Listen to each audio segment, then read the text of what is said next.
My name is Joyce Romano, and I'm 32 years old. If you'd asked me a month ago what my life looked like, I'd have told you it was perfect or close enough to fool anyone looking from the outside. I was engaged to a man everyone called too good to be true, Orlando Cole. 30 charming, thoughtful, in that quiet way that makes you trust him without trying. We were supposed to get married in 3 months, September 15th. Everything was booked: the venue, the photographer, the flowers, even the string quartet my mom insisted on. For years, I thought I'd finally won at love. I used to joke that Orlando was the calm to my chaos. Now I realize he was just the silence before the storm. It started small. A few months back, Orlando began staying late at work, scrolling through his phone more often, smiling at something unseen. When I'd ask, he'd brush it off. Just catching up with old friends, babe. He mentioned one name more than once: Maya, his ex from college. I remember the first time he said it casually. Oh, Maya got a promotion. Good for her. My stomach twisted a little, but I didn't say anything. People stay in touch with their exes, right? That's what I told myself. But the truth. Sometimes your gut whispers before your heart catches up, and mine had been whispering for weeks. It was a Thursday night when the truth stopped whispering and started screaming. Orlando said he was going out with his coworkers some casual bar downtown to celebrate a project completion. He kissed my forehead, promised he'd be home by midnight, and left smelling faintly of cedarwood and confidence. I stayed home, folded laundry, half-watched a Netflix show, and eventually fell asleep on the couch. At 1:17 a.m., my phone buzzed nonstop notifications from Instagram. I rubbed my eyes, still groggy, and opened the app.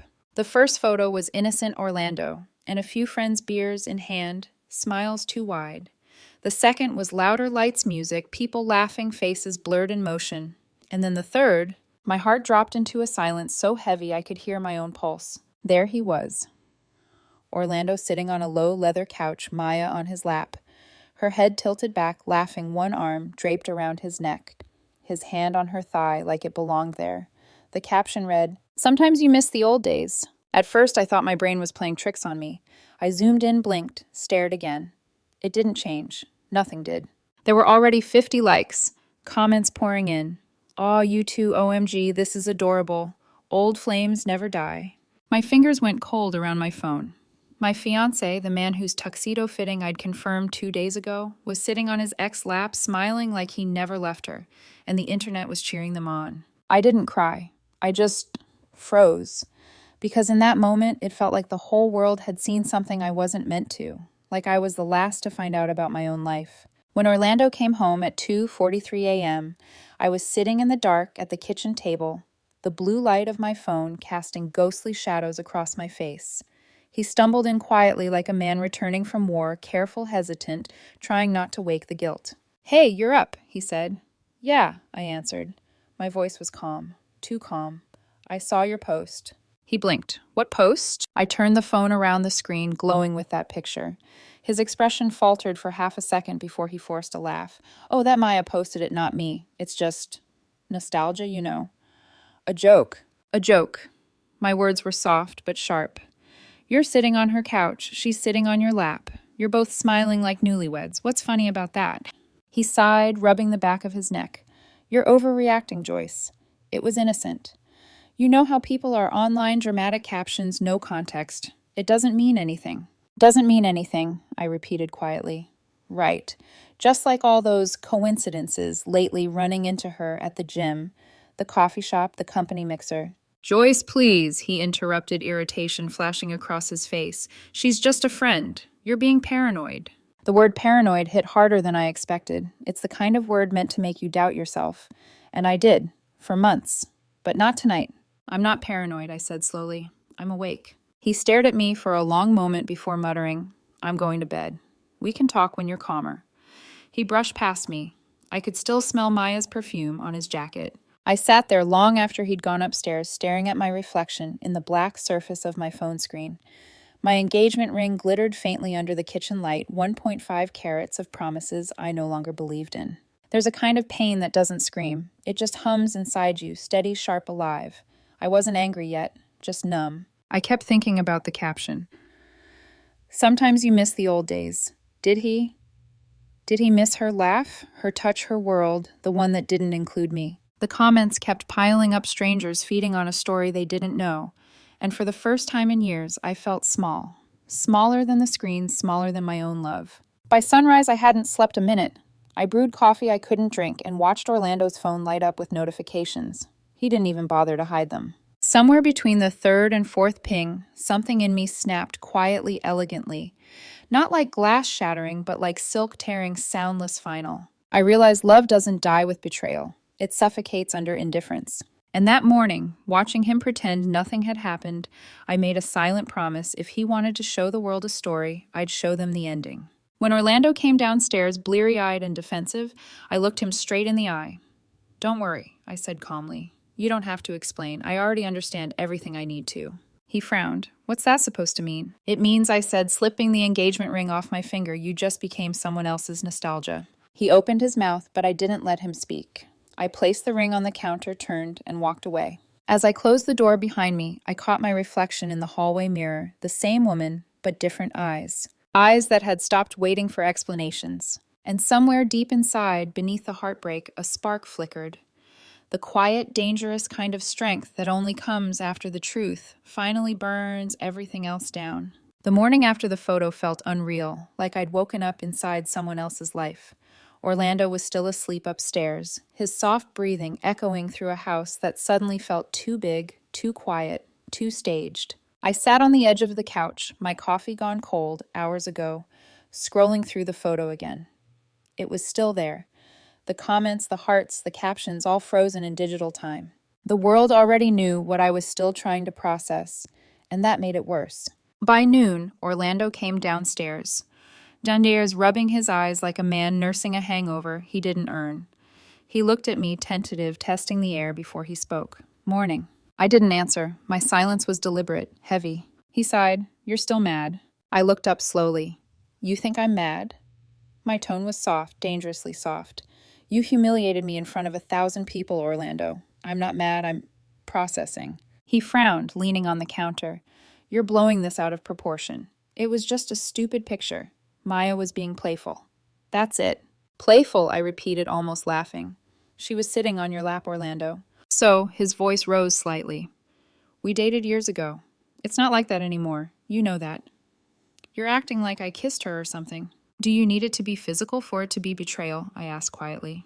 That silenced him for a beat.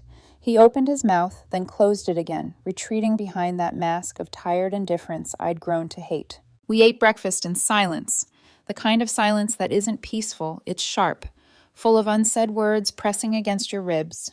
Every clink of a spoon felt like a scream trying to escape. Finally, I said, "You've been distant for months, always somewhere else, always on your phone.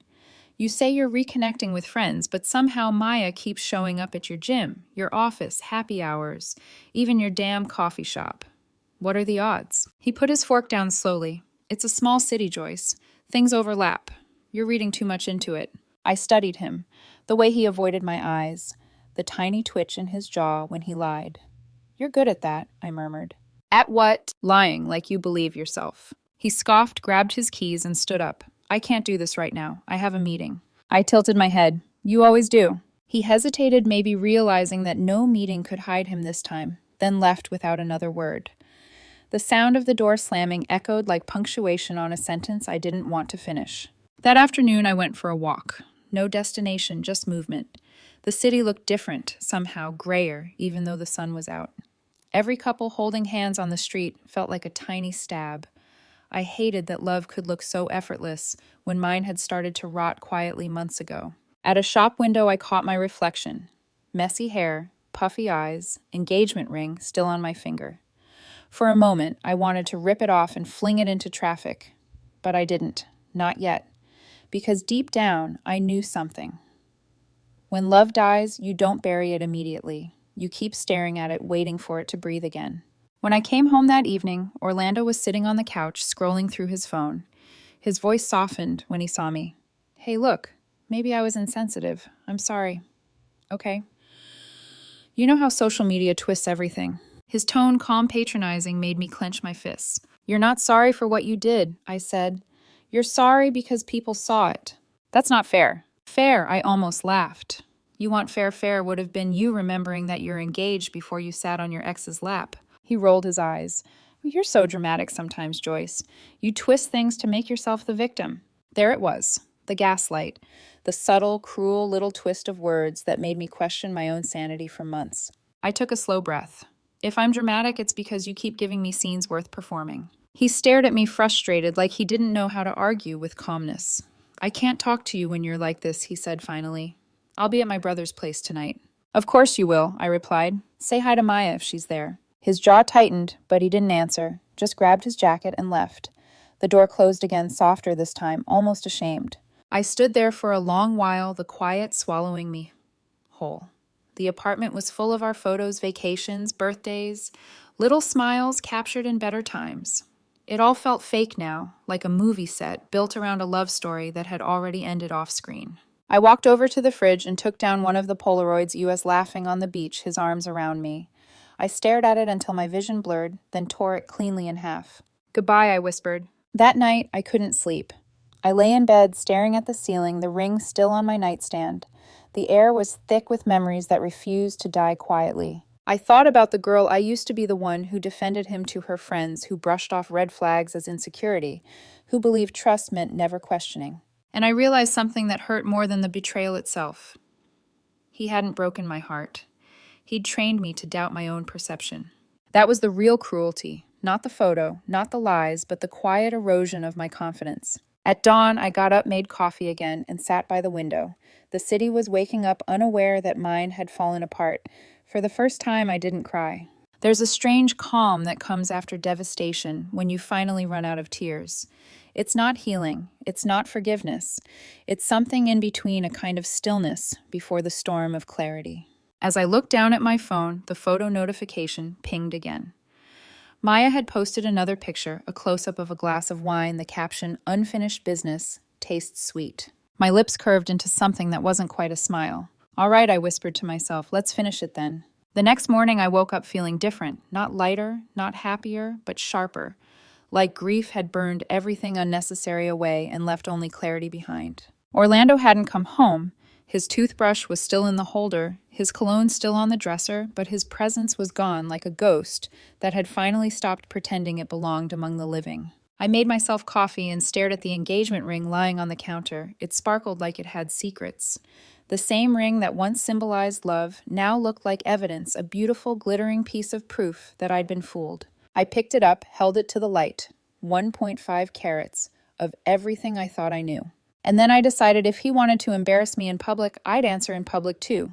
Not out of spite, but out of truth. Because silence only protects the liar. I took a deep breath, grabbed my phone, and set the ring against a dark velvet scarf. It looked expensive, almost arrogant. Perfect. I opened Facebook Marketplace and started typing. 14K white gold engagement ring with 1.5 carat solitaire diamond. Excellent condition. Comes with appraisal certificate. Engagement off. Ring for sale. Comes with too many lies. I hesitated for half a second the way you do before jumping off a cliff, then hit post. It went live at 9:27 a.m. The caption spread like wildfire. Within minutes, my phone buzzed with messages. Is this real, girl? Are you okay? You're my hero for this. My best friend Lila called first. Joyce, what the hell did you do? Finally told the truth, I said simply. She was quiet for a second. Then she laughed that deep, knowing laugh only a friend who's seen your heartbreak up close can manage. I love you. But you know this is going to explode, right? I'm counting on it. By noon, the post had over 500 shares. Strangers were commenting, debating whether I was savage or heartbroken or both. A few even asked for the price seriously. One woman wrote, "I'll take it if it's still available. My daughter's getting married next month." But the message that caught my eye was from an account I didn't recognize, Ricky Cross. Hey, sorry to bother you, but is the Orlando in your post Orlando Cole from Westbridge Tech? Because if it is, his ex, Maya, is married. Thought you should know. I stared at the message, my pulse suddenly loud in my ears. Married. I clicked on his profile public. There it was, a photo of him and a woman captioned, "My sister Maya and me at her wedding last year." Everything blurred for a moment. Maya wasn't just an ex, she was someone's wife, which meant Orlando hadn't just been flirting with nostalgia, he'd been walking into another woman's marriage while still promising me forever. I sat back in my chair, heart pounding, but then I laughed. It wasn't hysterical, not even bitter.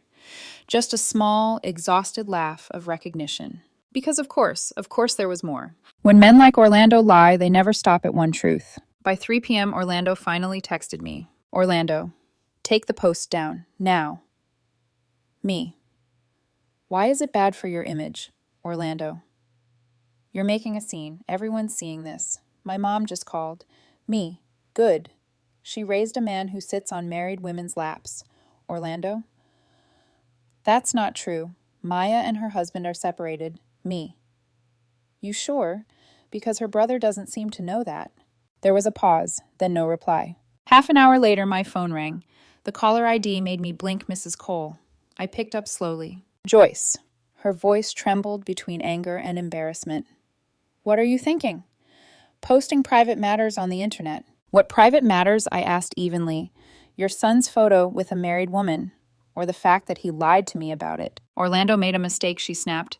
You don't have to ruin his reputation over one stupid photo. I smiled faintly. I'm not ruining anything, Mrs. Cole. I'm just letting the truth have better lighting. She went quiet, then she hung up. By evening, it was all over social media. Engagement offering for sale became a local headline. People tagged their friends arguing about who was right. Some called me petty. Others said I was iconic. But the ones that mattered most were from women strangers who wrote things like, You just helped me walk away from my own Orlando. Thank you for reminding me silence isn't strength. I didn't reply, but I read every one, because that night for the first time I didn't feel weak or humiliated.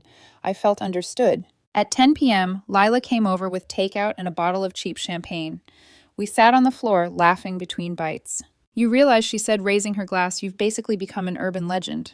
The woman who sold her ring and her silence in the same day. I clinked my glass to hers. Good. Maybe legends don't cry themselves to sleep. We drank. For the first time in weeks, I laughed until my stomach hurt.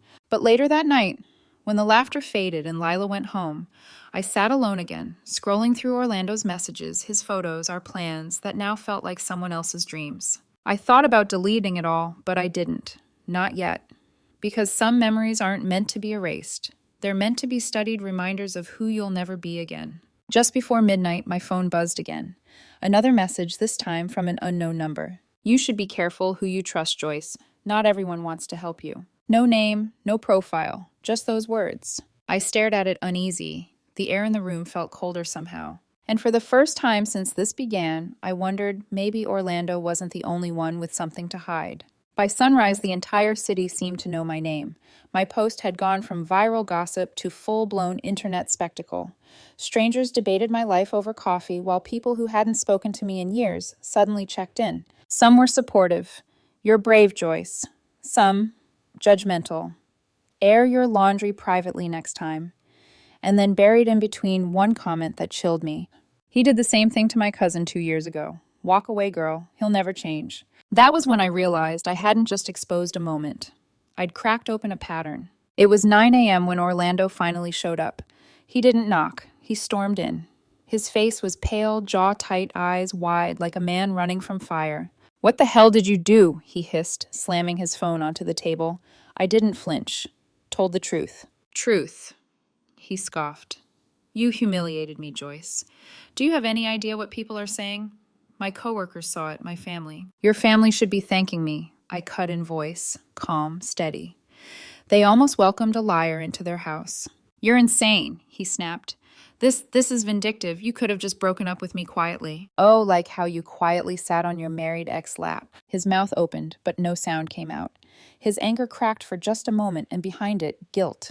I took a slow breath, leaning forward. You know what the difference between you and me is, Orlando? I don't lie to make myself look good. He exhaled hard through his nose, pacing. You don't understand. Maya's going through something. Her husband's... I interrupted again, sharply this time. Married. She's married Orlando. And you're telling me she's going through something? What exactly are you trying to fix? Her loneliness or your ego? He froze. That one hit home. Then he grabbed his phone. You think you're so clever you made a joke out of both of us. You've destroyed everything. Good, I said. Now there's nothing left to lie about. He stared at me, eyes dark, searching for the woman who used to forgive him. She wasn't there anymore. By noon, I got a call from my mother. Her voice was firm but trembling. Joyce, are you sure this is the path you want to take? Yes, I said simply. She sighed. I don't want you to get hurt even more. People can be cruel online. I've already been humiliated publicly once, I replied. This time I'm in control of the story. There was a pause. Then her voice softened. Then hold your head high, sweetheart, because they're all watching now. By 2 p.m., the story hit the local news. A friend sent me the link. Viral post woman lists engagement ring online after fiancé's photo with ex. The video thumbnail showed a blurred image of me from an old work event next to Orlando's smiling face. The caption beneath it read, "When betrayal meets social media, everyone has an opinion." They read my post on air. The anchor even chuckled, repeating my caption. "Engagement off, ring for sale. Comes with too many lies." Then she smiled and said, "Well, she certainly made her point." The clip was shared thousands of times before dinner. That evening, the phone rang again. This time, an unknown number. Joyce Romano, the voice asked. "Yes, this is Mark Callahan from Channel 7. We're doing a segment on viral breakup stories. Would you be interested in an interview?" I hesitated. "I'm not sure I want to make this more public than it already is." He chuckled. "It's already public, Ms. Romano. You might as well own the narrative." I thought about it, about all the people making up their own version of my life, my heartbreak, my reasons. Owning the narrative suddenly didn't sound so bad. "Fine," I said, "let's talk." The next day, the interview aired. I didn't cry or yell. I just spoke clearly about betrayal, about boundaries, about how women are always told to handle things privately, even when they're the ones wronged publicly. Clips of me speaking went viral. Comments flooded in. She handled it with class. Finally, someone said it. Protect this woman at all costs. And somewhere buried deep in the comment threads, another account appeared. "You think you know everything, Joyce. You don't know what Orlando's really hiding." No name, no photo, just that. It unnerved me more than I wanted to admit. Later that evening, I got a message from Maya's husband. I didn't recognize the name at first, Liam Bennett. "Hi, Joyce. You don't know me, but I'm Maya's husband. I saw your story." She told me it was innocent, but I checked her phone. There were messages. Months of them. Late-night calls. Plans. I thought you deserved to know. Attached were screenshots.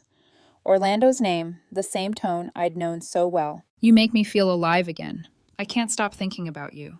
Don't tell Joyce. She's been suspicious lately." Each word burned like acid down my throat. I didn't cry. I didn't even blink. I just sat there numb, reading proof of everything I'd already felt but hadn't wanted to believe. When Orlando came over again that night, probably to explain himself, I was ready. He walked in mid-sentence, already defensive. Joyce listened. Things got blown way out of... I held up my phone, showing him the screenshots. He froze. The color drained from his face. This isn't what it looks like," he stammered. "It's exactly what it looks like," I said. My voice didn't shake. "You weren't missing the old days, Orlando. You were trying to rewrite them." He looked around desperate. "We can fix this, please. We were good, Joyce. We were nothing," I interrupted. "You were pretending, and I was believing. That's not love. That's theater." His shoulders slumped. "I made a mistake." "No," I said. "You made a choice." That was the last time I saw him. He left quietly without another word. By the next morning, he'd deleted his social media, and the internet had moved on to another scandal. But for me, the quiet after the storm wasn't peace. It was something heavier. Because when the noise fades, that's when you finally hear the truth you've been avoiding. And mine was simple. I'd been loving a man who didn't exist, at least not the version he showed me. That night, I took the ring out one last time, turned it in my palm, studying the light bouncing off the diamond. A symbol of promises never kept. Then I tucked it back in its box and sent a message to the woman who'd inquired earlier. "Hi, this is Joyce. The ring's still available if you're still interested." She replied immediately. "Yes, my daughter's getting engaged. Can I meet you tomorrow morning?" "Perfect," I whispered, setting the phone down. Because I was finally ready to let it go, the ring, the story, the pain. All of it. The next morning, the city felt strangely calm, like it was holding its breath after a storm. I woke up early, made coffee, and opened the curtains. The sunlight spilled into the apartment soft and warm, touching everything that used to remind me of him. The wine glasses from our engagement toast, the framed photo of us in Santorini, even the half-finished puzzle we never completed. For the first time, I didn't feel pain when I looked at them, just distance, as if those memories belonged to someone else. At 10 a.m., I met the buyer at a coffee shop downtown. A middle-aged woman with kind eyes approached me, smiling nervously. "Joyce." "Yes," I said. She sat down and placed an envelope on the table. 9,500 as we agreed. I handed her the velvet box. Take good care of it. It's been through enough. She opened it and gasped softly. It's beautiful. My daughter's going to love it. I smiled faintly. Good. It deserves a better story than mine. The woman reached across the table and squeezed my hand. Honey, I don't know the details, but you did the right thing. Some lessons are expensive, but they buy freedom. Her words lingered long after she left. When I got home, I took one last look at the empty spot where the ring used to sit on my dresser. It felt symbolic. The absence itself was cleaner than the presence had ever been. I didn't check social media that day. I didn't want to. But my phone buzzed anyway. A new email. From Orlando Cole, subject, I'm sorry. For a long time, I just stared at it. I could have deleted it unread. But curiosity, that old weakness, won. I clicked it open. Joyce, I know you don't owe me anything. You probably hate me. You should. But I need to say this. I wasn't honest with you, not about Maya, not about how confused I was. I thought I wanted closure. I thought I needed to prove something to myself. But I hurt you instead. You didn't deserve that. She and I are done for good. Her marriage fell apart. I've lost everything that mattered because I couldn't stop chasing ghosts. You were the real thing, Joyce. I just didn't know how to be real with you. I hope someday you'll forgive me, even if we never speak again. Orlando. I read it once, then again, and then quietly I smiled. Forgiveness wasn't the same as forgetting. It wasn't even acceptance. It was just the moment you realized you no longer cared enough to hate. I deleted the email without replying. A week later, Maya's story broke.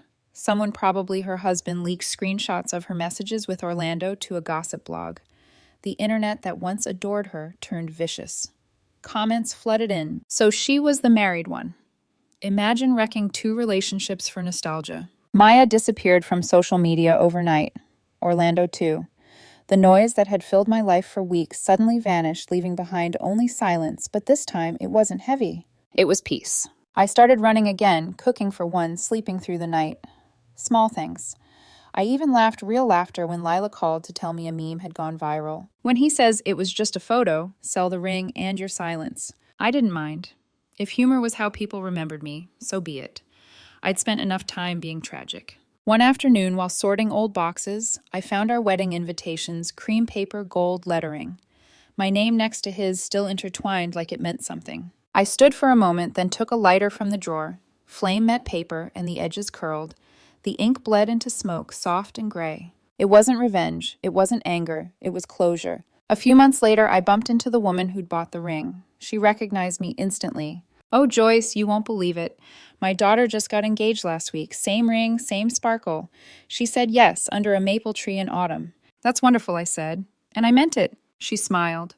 I told her this ring already has a story, one that ended, so hers could begin. I walked away that day, feeling something I hadn't felt in months light, like I'd finally stepped out of someone else's shadow. It's been 6 months now. I don't think about Orlando much anymore. Sometimes when a memory sneaks in, it's softer, like a movie I've already watched too many times. People still ask if I regret posting that listing, and I tell them the truth. No, because sometimes silence protects the wrong person, and sometimes the only way to heal is to make the truth loud enough that even your pain can hear it. One night, sitting on my balcony, I wrote in my journal. He wanted to relive the past. I wanted to build a future. We were never on the same timeline. I closed the book, took a deep breath, and watched the city lights flicker below. I didn't need revenge anymore. I had something better, peace earned the hard way. And if you ask me now what that ring was really worth, I'd say $9,500 and the rest of my life back. It's funny how quiet life becomes after chaos ends. At first I thought silence would be unbearable, that without the constant noise of messages, notifications, or apologies, I'd feel empty. But silence, it turns out, isn't emptiness. It's clarity. 6 months ago, I woke up every day to uncertainty, checking my phone for proof of love or evidence of betrayal. Now I wake up to sunlight sneaking through my curtains, to coffee that doesn't go cold, to peace that doesn't need validation. I still wear the small gold bracelet my mom gave me on my 28th birthday. She once told me, when people show you who they are, don't ask for subtitles. Back then I thought she was being cynical. Now I think she was just honest before I was ready to hear it. I walk every morning past the cafe where Orlando and I used to meet. The barista still remembers my order: oat milk latte, extra cinnamon. The first few weeks she'd glance at the door expecting to see him walk in behind me. Now she doesn't. Neither do I. Funny thing about heartbreak, it doesn't vanish. It just softens until it becomes background noise. A reminder, not a wound. Sometimes people recognize me from the story. They smile awkwardly, like they're not sure if they should say something. Once a woman stopped me outside the bookstore. She looked nervous, then whispered, "Your story helped me leave my fiancé. I saw myself in you." I didn't know what to say, so I just hugged her, because I knew exactly what that kind of freedom costs and how worth it is. A while ago, someone on social media wrote, "She got revenge by going viral." They're wrong. That was never revenge. Revenge is loud, ugly, and temporary. Peace, real peace, is quiet, beautiful, and permanent. What I did wasn't about humiliating Orlando. It was about reclaiming my story before someone else rewrote it for me. Sometimes late at night, I think about the photo, the one that started it all. Orlando and Maya laughing, her hand on his chest, that smug caption. Sometimes you miss the old days. I don't hate that photo anymore. In a strange way, I'm grateful for it, because it ended something that needed to end. And it began something better, a version of me who finally learned the difference between being loved and being chosen. Now, when people ask what happened, I just smile and say, I sold the ring and bought peace.